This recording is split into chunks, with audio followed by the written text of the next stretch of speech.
She told her to leave Wale, a woman who owned the entire institution. No badge, no shout, just a quiet command rooted in bias. But what happens when the woman you try to humiliate is the very one who signs your paycheck? What happens when silence is strategy and every insult you throw is logged, time-stamped, and weaponized later?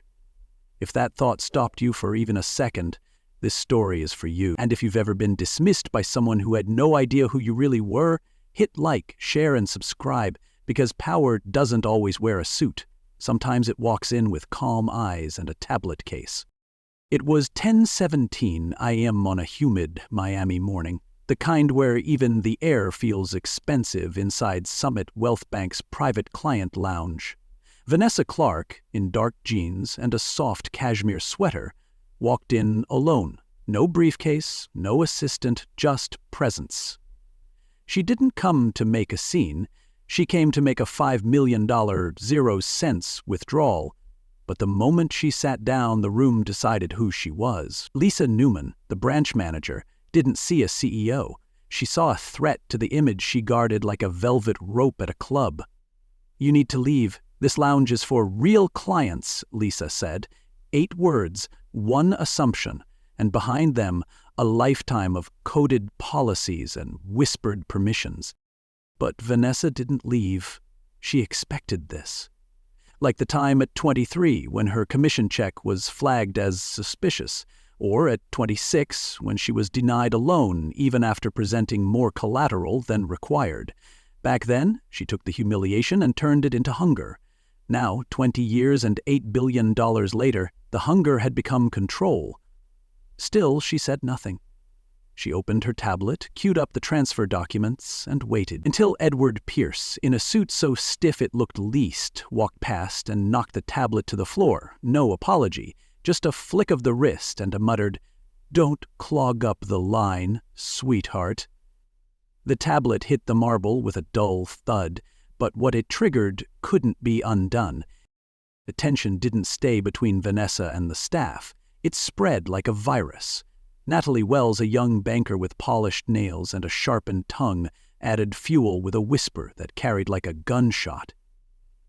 "You could have stolen it." 2 clients looked up. One clutched a handbag tighter. Another raised an eyebrow but said nothing. Vanessa blinked. Slowly, the way someone does when they're deciding if they should unleash everything or let the room cook a little longer. "Run my name," she said, measured and cold. Lisa smirked. "You're not verified." And just like that, it wasn't about policy, it was about permission. Who gets it, who doesn't, and why. Then came the twist. Keith Morris, a tech founder who'd been silently observing, raised his phone. A red light flicked on, casting a low glow over the unraveling order. "Don't," Vanessa said, her voice still calm. "We settle this with facts, not footage." That stopped him. It stopped everyone. Because when a black woman tells you not to film her humiliation, it's not fear, it's power. It's the refusal to be another viral tragedy. Alvin Holt, a black man in a gray suit who'd been quiet till now, stepped beside Keith. "Put it down, brother. This is bigger than views." And with that, the room shifted. Not just in tension, but in tone. Now, it was a standoff between decorum and dignity. But the real break came from Maya Reed. Young, fiery, and trembling, she stood from her chair, clutching her purse like a shield and a torch. "This is foul," she whispered. "She's not the problem. You are." Her voice cracked, but it cracked the silence too. Natalie raised a brow. "Security's on standby," she muttered. Edward chuckled from a pillar nearby, tossing a folded note that skidded to Vanessa's feet. Maya bent to pick it up. "Go to a pawn shop," she read aloud. A gasp rippled. No one could pretend it wasn't racial now. It wasn't about money, it was about presence, audacity. Audacity to sit calmly in a space you're told wasn't built for you. Vanessa finally stood, not with fury, but with finality. "You're destroying this institution with every word," she said, but Lisa only grinned wider. "You're not a client, you're a con artist." The moment stretched. and then Vanessa reached for her phone. "Carla," she said, "start Protocol 6. No one in the room knew what that meant, but they felt it, because she didn't scream. She didn't flinch.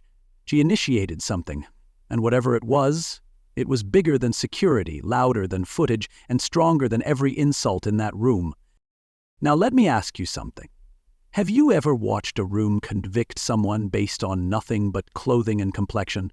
Have you ever been told to wait your turn in a building that wouldn't even exist without people like you? If this moment has you clenching your jaw or sitting up straighter, then stay close, because what happens next isn't a comeback, it's a reckoning. If you've ever been underestimated on purpose, tap like. If you know someone who's lived this exact story, share it. And if you're ready to see what silent power looks like when it finally speaks, subscribe now. The next chapter is coming, and they have no idea who they're really dealing with. It started with silence, but it wouldn't stay that way. Lisa Newman leaned across the desk, her voice sharper now, as if each syllable could slice truth apart. "We'll need proof of where your funds came from," she repeated, tone flat but loaded. Vanessa didn't blink. She reached into her tablet and slid across a verified digital transfer order. Lisa didn't even glance down. She shook her head. "We don't process walk-in transactions of that magnitude without supervision." That's when the twist came. Not from Vanessa, but from a young father across the room who stood slowly, holding his toddler on one arm. "She asked for the lounge. You gave it to her," he said quietly. "Now you want her out?" The tension shifted. Suddenly, this wasn't just between Vanessa and the staff. It was about every person who had ever been ushered into a place they paid for, then asked to prove they deserved it. Vanessa stayed still, steady like stone, but inside something was moving fast. Carla's voice hummed through her earpiece. "Protocol 6 is live, audio recording active, security log initiated." Vanessa gave a small nod. She didn't need to raise her voice, she had already raised the stakes. That's when Edward stepped back into the ring, his voice soaked in arrogance. "You all really believe she has 5 million? Come on, I know clients, she's a prop." He tossed a paper cup toward the trash. It missed. The sound of it bouncing on the marble floor echoed like a shot. Everyone heard it, and everyone saw how he didn't care. That's how bias works, not with fists, but with shrugs. Natalie stood now, folding her arms tightly, a rehearsed condescension in her tone. "We're not here to debate feelings, we're here to verify facts." Vanessa tilted her head. "You haven't asked for any." Maya, still standing, threw a sharp glance. "That's what you don't get. You made up your mind the second she walked in." Another pause. Then Natalie, with a cold smirk, tapped a few buttons on her screen. "Security's been notified," she said flatly. Lisa added, "We'll let them sort this out." That's when Robert Clean, the assistant manager, stepped closer, hesitant. He looked like a man caught between a script and a conscience. Do you have any identification, ma'am?" Vanessa didn't answer. Not yet. She looked around the room, watching every eye turn to her as if waiting for permission to respect her. Keith Morris, still in his seat, finally spoke, but not to Vanessa. He turned to Lisa. "Why didn't you ask me for ID when I came in here last week? I had the same withdrawal amount, same desk, same system." The room held its breath. Lisa stiffened, her lips pressed together like a zipper refusing to open. "You're a known client," she mumbled. "And she isn't?" Keith shot back. "That's your story?" It was no longer about Vanessa. It was about a system with blinders on, blinders shaped like assumptions. Vanessa's voice finally returned, clear as crystal. "You don't need my ID. You need a mirror." And that one line cracked the floor beneath the power play. But the real surprise came when Maya walked over to the main counter and slammed her hand down. "Enough!" she said, louder now. "She doesn't owe you an explanation for existing in a place her money helped build." Lisa rolled her eyes. "She's making a scene." Maya didn't flinch. "You made the scene. She's just the one they finally noticed." At that moment, Calvin stood and walked toward Vanessa. "What's the next step?" he asked, voice steady. Vanessa lifted her phone and spoke clearly. "Carla, proceed to escalation phase 2. Carla's voice came through, loud and smooth. Confirmed, staff remarks logged, security contact time-stamped, corporate ethics board is on standby. For the first time, Natalie's jaw clenched. Wait, what? But there was no going back now. And here's the part most people never see coming. Power doesn't explode, it escalates. Quietly, deliberately, until it shifts the entire gravity of a room. If you've ever felt ignored until you showed receipts, or stayed calm while others tore you apart because they didn't recognize your worth, this is your mirror. This is your echo. This is your chance to flip the script. If you've ever been the calm in someone else's storm, or the quiet force behind your own justice, share this story now. Tap like if you've ever held your fire to let the truth burn brighter, and subscribe, because Vanessa's just warming up. The next part? That's when the building learns who really owns the foundation. The floor didn't shake, but everyone could feel it, the balance of power shifting beneath their shoes. Lisa Newman barked out, "She's a fraud, Robert. Throw her out." Her voice echoed like a gavel slamming down in a courtroom that didn't yet know it was on trial. Robert Klain, the assistant manager, stood frozen in place. He looked at Vanessa, then back at Lisa. His hands were stiff, posture straight, but his eyes were sliding because deep down he knew something had changed. This wasn't about procedure anymore. This was about evidence, and not the kind typed on forms, but the kind written in silence, prejudice, and the collective fear of being wrong about someone powerful. Vanessa didn't move. She didn't need to. The room had already shifted to her gravity. But Edward, ever desperate to reclaim control, stepped forward again. "She stole that money, and now she's here wasting everyone's time," he said, puffing his chest like a threatened rooster. The word stole hit like a steel pipe. Clients who had been pretending to scroll through phones or sip espresso now exchanged glances, unease creeping up their spines. One woman whispered to her husband, "What if she's telling the truth?" He didn't answer, because the silence was answering for him. Natalie leaned back against the wall, still trying to wear professionalism like armor, but her words betrayed her. No real client dresses like that. That line cracked the atmosphere in two. Vanessa's outfit was deliberate. Dark jeans, loafers, soft sweater. It was unassuming, human, intentionally unspectacular, and yet it became the centerpiece of their judgment. Maya stepped forward again, voice trembling but fierce. "Enough! You don't know her, and you don't even care to." Natalie smirked. "Security's coming. Let them decide." But this wasn't a matter of security. It was a matter of identity. And right now, the people who thought they were protecting the institution were actually poisoning it. Vanessa turned to the room, not with rage, but with that same sharp calm. "You called security on me for existing. That's the only scene here." Then came the crack no one expected. Robert, the assistant manager, finally spoke. His voice was low, nearly breaking. Do you have account verification?" It was a weak question, but it was also a confession, his way of admitting that he didn't believe the performance anymore. Vanessa didn't respond to him. She turned to her phone. "Carla, they've escalated it. Proceed to Phase 2 of Protocol 6. Carla's voice came through, steady and unmistakable. Phase 2 confirmed. Language flagged. Timestamp logged. Lisa's security request noted. Internal audit now watching live. That was the moment Natalie's hand shook as she hung up the receiver. The audit wasn't coming. It was already here.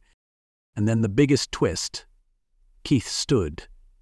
Not with his phone. With his voice.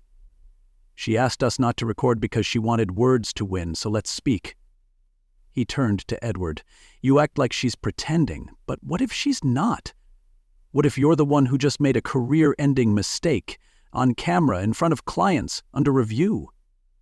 The room stilled. Vanessa turned to Lisa, her voice still calm, still level, but now with a blade underneath it. "You've called me a thief, a fraud, a liar. You denied my identity and mocked my clothes. But I haven't raised my voice, and I'm still here. Why do you think that is? Lisa's smile faltered. Edward's arms folded tighter. Natalie backed a step. Because the power dynamic had flipped. This wasn't Vanessa being accused.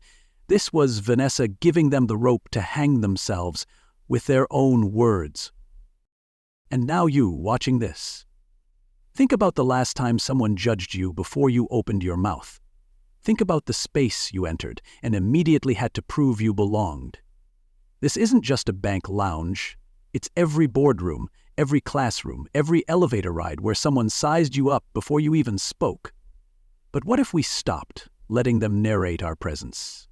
What if we stayed calm, stayed factual, and still demanded the room? Like this story, if you've ever swallowed your pride to preserve your power, share it if you know someone who's been humiliated just for being too calm, too confident, too unfamiliar to their bias.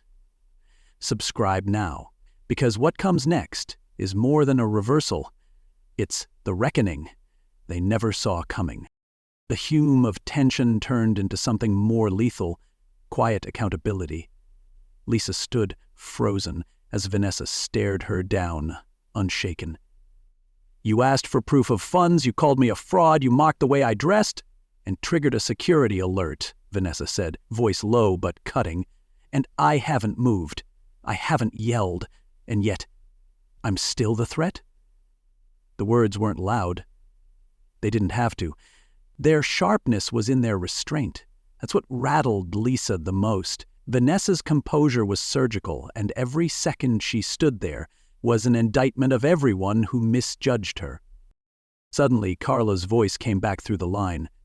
Vanessa, Protocol 6 is now fully active. Lisa's employee record has been flagged. 2023 audit logs pulled. Edward's prior warning is live. One more offense and corporate locks his client access. Natalie turned pale, eyes darting. Edward's jaw tightened, but the bravado cracked just slightly at the edges. He barked, "If she had real money, she'd have shown it. You people always act entitled until numbers show up." The phrase, "you people," hit like a punch to the ribs. Calvin stepped forward, gaze ice cold. "Say that again. I dare you." But it wasn't the threat of retaliation that scared Edward. It was the realization that he no longer owned the narrative. That's when Maya's voice rang out again, stronger this time. Security for what? For being black and confident? For sitting down quietly and asking for what's hers? Natalie stammered. "This is protocol." Vanessa turned her eyes on her. "Then your protocol is discrimination with paperwork. Because what you called professionalism looks a lot like profiling." Robert, still glued to his spot, muttered, "Maybe we should double-check the back-end system." Lisa snapped, "Don't entertain this, she's bluffing." But Robert didn't answer her. For the first time, he looked unsure. For the first time, he looked human. Carla's voice sliced the tension again. "We've begun compliance review.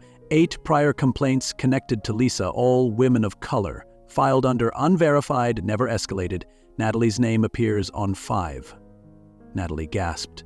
I didn't mean," but her voice cracked and her confidence collapsed with it. Keith leaned forward.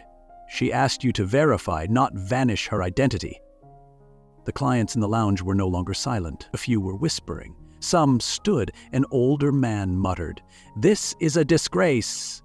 A young black couple exchanged glances, no longer stunned but quietly affirmed.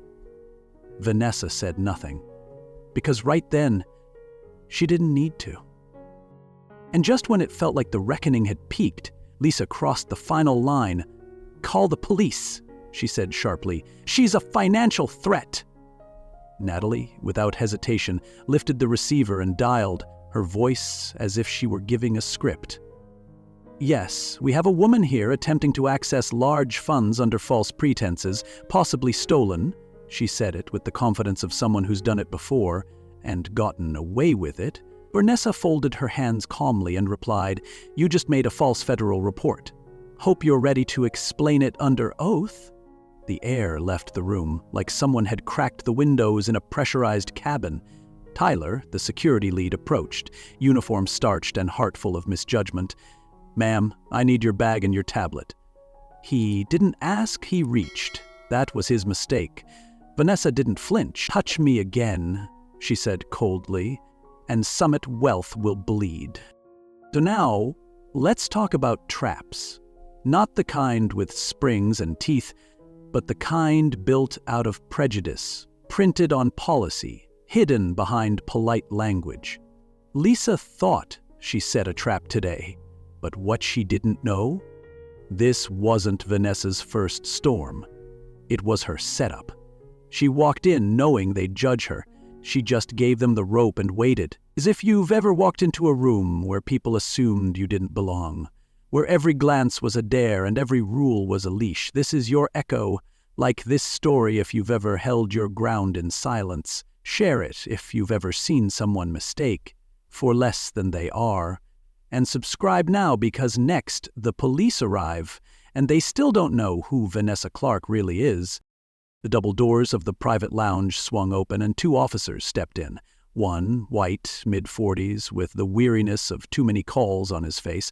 The other, younger, Latino, alert but unsure. Their boots tapped against the marble as the entire room held its breath. Natalie turned immediately, confident as ever. She's impersonating a high-net-worth client, demanding $500,000 in cash. No verification. This could be federal-level theft. The older officer nodded but didn't move forward. Instead, his eyes locked on Vanessa. Something in her stillness, her posture, her poise, made him pause. "Ma'am," he said slowly, "we need to hear your side." Before Vanessa could speak, a soft voice rose from the side wall. "They're lying!" Every head turned. It was Zara Brooks, 24, a quiet black woman in a denim jacket. No one had noticed her until now. She stood up, her voice gaining strength. "2 weeks ago they did the same thing to me. I came to open a business account for my photography. Natalie refused to process it, said freelancers with unstable income aren't priority clients." Natalie spun around, jaw dropping. "That's not true!" Zara calmly lifted her phone. "I recorded it. Never posted. But I think it's time." The atmosphere cracked open again. The badge-holding officers suddenly looked very interested. Tyler Moss, the security lead, shifted uncomfortably. He had his hand on Vanessa's purse minutes ago. Now he took one quiet step back. But the truth doesn't unring a bell. One officer turned to Natalie. "Did you make that call knowing she owns the bank?" Natalie stammered. She didn't own it at the time. Vanessa's voice slid through the air like a cold wind. "I've owned Summit Wealth for 2 years, so what you just said is either a lie or a confession." Keith Morris raised his phone, not to record this time, but simply to whisper to Maya beside him. She is the camera now. Just as the room caught its breath, Carla's voice returned through the tablet. "Vanessa, compliance confirmed. Zara's complaint was buried. Natalie flagged it as ineligible. That violates Policy 4.3. Lisa signed off on the rejection." Lisa looked stunned, then defensive. "You dressed like you didn't belong here. I made a judgment call." Vanessa didn't blink. "That wasn't judgment. That was bias." Edward scoffed, clearly rattled. "We're all being dramatic. I'm leaving. I've got better things to do." But the younger officer stepped in front of him. "Sir, we'll need your statement before you go." Edward deflated. His feet didn't move. And then came the moment that changed everything. Vanessa lifted her voice, not in anger, but in power. "I am Vanessa Clark, CEO of Summit Enterprises, owner of Summit Wealth Bank, and every word you've said in this room, every accusation, every call to security, it's been logged, recorded, witnessed, and now it's over." The lounge froze. Clients stared in disbelief. Lisa went pale. Robert sat down hard in a leather chair. Natalie backed up slowly. Even Tyler's hands fell from his belt like the weight of his actions had finally hit. Then Carla's voice confirmed what the room already knew. "Vanessa has full termination authority under Directive 4B. This conversation is logged. You may proceed, ma'am." Vanessa stood still for a beat longer, long enough for the old lies to finish burning. Then she began. Lisa Newman, you're fired. Racial bias, abusive position, obstruction of services. Lisa's lips parted, but her voice was gone. Robert Klein fired for complicity, for choosing silence while a client was profiled. Robert didn't argue. Natalie Wells, Vanessa continued, terminated for falsifying risk reports, triggering false security claims, and burying discrimination complaints, Natalie whispered. I didn't know it was you. Vanessa didn't soften. And if it had been someone else? Natalie had no answer. Tyler Moss dismissed for unlawful detainment and failure to de-escalate. Edward Pierce banned from all summit branches for harassment and repeated violations. The room erupted in applause, not for spectacle but for release, for the justice long overdue. Calvin Holt stood with reverence. That, he said, was justice in real time. Zara, still clutching her phone, whispered, I thought I'd never be seen. Vanessa walked to her, steady and clear. You weren't just seen, you were believed. The two officers stepped back as Carla announced, Summit compliance officers arriving within 10 minutes. Vanessa authorized to lead debrief, but Vanessa didn't wait. She turned to the room. This isn't about what they did, it's about what we're going to do next, starting with shutting down this branch until we rebuild it right. And now, to everyone listening, this wasn't just a story, this was a roadmap. If you've ever been underestimated, mistaken, dismissed, or if you've ever watched someone brave enough to speak when silence was expected, then this moment is yours too. Tap like if you've ever seen someone stand still and still shift the room. Share this with anyone who believes systems change only in courtrooms. And subscribe now because the final part isn't just the conclusion, it's the beginning of something bigger. Justice doesn't shout. Sometimes it whispers with proof, and then it fires the whole damn room. Vanessa didn't wait for the applause to die down. She stepped forward, voice sharp as glass and calm as rain.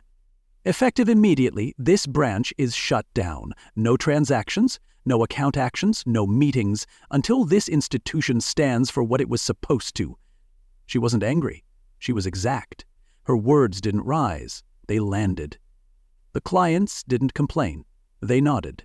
Some clapped again. Even those who had said nothing throughout felt something shift inside them. Vanessa continued, We're launching the Summit Equity Program today. Not next quarter, not next month. Today. Her voice cracked the ceiling that had held so many voices in silence. Maya Reed raised her hand. What's a verbal audit? Vanessa turned to her. It means we don't just check numbers, we check the way people speak. The way bias slips into words like client profile and high risk.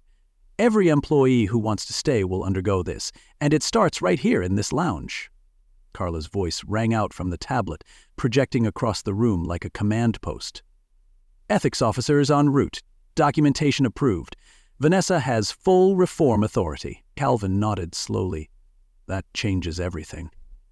Keith muttered, That makes it human. And then, just when the atmosphere had calmed, a sound broke through no one expected.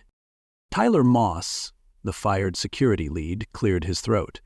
I need to say something. Every head turned. He didn't look angry. He looked stripped bare. I didn't just stand by. I helped design what happened today. The air in the room went cold. He continued, Natalie told me 2 months ago that corporate was sniffing around for non-compliance. Lisa had a plan to shut it down. My job was to flag certain clients, make sure complaints didn't stick, keep them quiet before they became paper. He paused, scanning the room, letting the weight of his confession hang. The fewer issues we saw, the less we had to report. Vanessa stared him down. Did Robert know? Tyler nodded. He knew which clients to avoid, which flags to ignore. He never asked questions, and if he did, it was only to help make it cleaner. Carlo chimed in immediately. Confirmed. 3 altered compliance files carry Tyler's login. 1 also contains Robert's initials. Tyler raised his hands. I'm not here to ask for mercy, but when I saw you take that room back with nothing but your voice, I realized I've never worked for someone I respected before. Vanessa didn't blink. You nearly got me arrested. You buried people who trusted you, and now you want grace? Tyler shook his head. No, I want consequence. And I want the rest of the list exposed. That's when Carla's voice returned, calm but lethal. 17 clients marked as elevated risk. 15 were Black or Latino. No prior incidents. List is being escalated.